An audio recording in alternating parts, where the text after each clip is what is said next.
We've seen some wild things in table tennis, but in the year 2024, nothing could be more shocking than the world #1 Wang Chuqin looking lost and getting upset time and time again, especially after coming off a dominant year in 2023.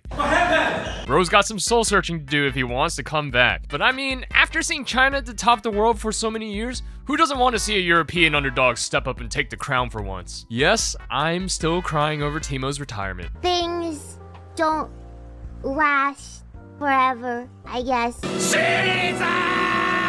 So instead of taking the perspective of, how could Wang lose to somebody ranked 50 spots below him, like the rest of the Wang standum out there, I'm going to take the perspective of how Lind played one of the best and smartest games of his life to take down China's latest ping pong poster boy. And game 1, we're already starting with a freaking nail biter going to deuce. But a basic narrative starts to form even on the first point. Both players cautiously push the ball around, jockeying for placement until Wang pops one up just a little bit too high with probably a little bit less spin, right into Lind's strike zone on the backhand side and puts it away to win the first point. Seems pretty innocent until you realize that 5 of the 13 points he wins in the first game are off a strong backhand opening. Just risk it and have fun. Wang, for his part, establishes early that he's better from the forehand, winning many of his points from forehand shots that were off of weaker returns. And this is where the first part of the struggle begins. Can Wang force weak returns to his forehand, while Lind tries to force weak returns to his own backhand? Lind, with the beautiful adjustment at 11-11, switching from backhand to forehand to land a well-placed heater to Wang's wide forehand, then follows it up with a nice slower push to the center of the table to throw Wang off his timing, takes the first game. I think that last trick was amazing. Game 2 was an absolute work of art. Wang makes the first adaptation by beginning to punish Lind's overzealous backhand with half-long underspin shots. Half-long pushes tend to fall into that awkward range where it sometimes is not short enough to fully pull the wrist back to flick it, and is not long enough to pull the whole arm back to hit through the ball, and that sort of tricky placement was enough to get Lind to start missing some of his point-winning backhands as he suddenly found himself slightly out of position for some of these shots. Add that to the fact that Lind is looking quite a bit weaker at the blocking and counter-looping game, and suddenly Wang Chuqin has a game plan. Push half long to the backhand if necessary, and open at any opportunity to take it to a long rally where he'll likely win. This, I believe, is very weird. Lind, though, claps back with some custom combos on the heavy backhand push. No joke, when I first saw this backhand push, my jaw dropped, because how many times have you seen a Chinese player miss a forehand here? Like, look how high the ball pops up and how much momentum Wang gets stepping into this. And it goes into the net. Brother, what did I just witness? I'm gonna block this whack-ass mix-up.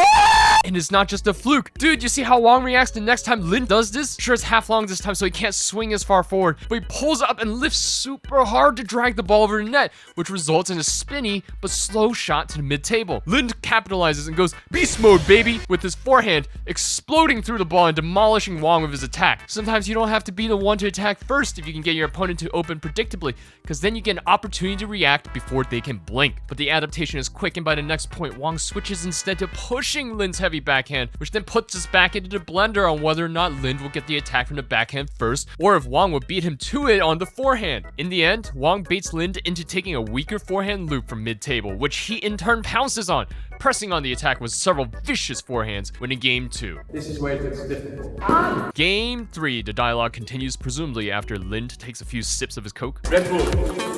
But now we're starting to clap back with some counterpoints to the arguments that worked before. Strong forehand on a diagonal, I got a block this time. Ambiguous backhand chop, I can set it deeper into your backhand. Get hit with the super soaker of China's humidity, table's got you covered. Wild drop shots out of nowhere, I'm a sniper who could 360 no-scope the edge. I'm gonna say that this game looked like it was played around Lind's backhand. Overall, he was less consistent than Wang, because again, the blocking and counter looping from both sides was weaker. But when he guessed right on the spin to his backhand, Lind won almost every point. And boy, did he guess right often. Some tricky shenanigans to Wang's forehand side. Bruh, I thought that was heavy underspin too. Not a lot of players know how to deal. Big time read with a step around forehand and a heavy underspin serve seals game 3. Game 4. We start with shades of game 2 with a backhand chop to forehand smash combo. Love how he just rips it across his body. Wang counters with a beautiful paddle breaker brush from the edge of the table, but Lind builds momentum by winning 2 points off of ambiguous half-long serves to Wang's forehand, which at this level is like getting literal handouts. Ace. The chop is back, but Wang smartly pushes it and Lind isn't ready for his own spin. 2 misses on the backhand and Wang takes a 1-point lead. only to miss a forehand while on the attack. This game is literally neck and neck, and you literally can't tell who's going to win at this point. But then the chop makes a reappearance. Wang rises to provocation and misses again. Then for the first time in this match, Lind goes for the backhand chop on back-to-back receives. Wang pushes short. Lind, seemingly a bit unprepared, floats it up. Wang explodes through a giant forehand shades of mile long, targeting Lind's backhand, which has crumpled under shots like this before, but this time gets met with a block that looks more like a JoJo pose than a ping pong stroke, and Anders Lind has the momentum. Suddenly the forehand is working, the serves are working, and the last minute chops are working. What's going on?